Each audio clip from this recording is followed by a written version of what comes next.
ആൾക്കാർ വെയിറ്റ് ചെയ്യുന്നുണ്ട്. എന്താ വൈകുന്നേരത്തെ നമ്മൾ ഓഫറിന് വേണ്ടിയിട്ടാണ്. ഇതാ ഓഫറിന് ഇപ്പൊ മീനുള്ള ഇനി ഇതാ കോടങ്ങളുണ്ട്. മീനൊക്കെ എടുത്തിട്ടോ മോനെ. ഇതാ പിലോപ്പി നമ്മൾ ഇതാ വെറും 99 രൂപക്കാണ് പിലോപ്പി എടുക്കുന്നത്. വൈകുന്നേരത്തെ ഓഫർ പറഞ്ഞിട്ട് ഇനി ഓഫർ കിട്ടിയില്ല അറിയണ്ട. കണയം 99 രൂപ. ഏത് കണയം വെറും 99 രൂപ കേട്ടോ. 9.9. ഇനി മാന്തൾ ഓഫർ കിട്ടിയില്ല പറയണ്ട. 6.9 തോതില പോന്നെ. 6.9 69 റുപ്യ തോതില്. ഏട്ട് വെറും 139 രൂപ തോതില്. വേണ്ട 119 രൂപ തോതില് പോട്ടെ. ചെമ്മീൻ എത്രയാണ് കൊടുക്കാം? 300 രൂപ കൊടുത്തേ.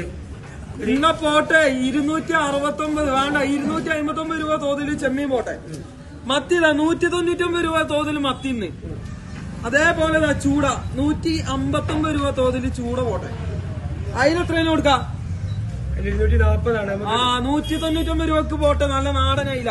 ഞാവോയ്ക്ക് ഓഫർ കിട്ടിയില്ല. വേണ്ട ഇതാ വെറും 579 രൂപ തോതില് ആവോലി. വേണ്ട 539 രൂപ തോതില് പോട്ടെ. സൂതഞ്ഞിതല്ലോ നമുക്ക്. ഇനി ഒരു ബോക്സ് ഉണ്ടോ? ഉള്ള കൊടുക്കാൻ. ഇത് 199 രൂപ തോത് പോയ സാധനം നമ്മൾ 169 റുപ്യ തോതിൽ കൊടുക്കുകയാണ്. അപ്പൊ വേഗം വന്നോളി. ഇനി ഓഫർ കിട്ടിയില്ല പറയണ്ട. വേഗം വന്നോളി.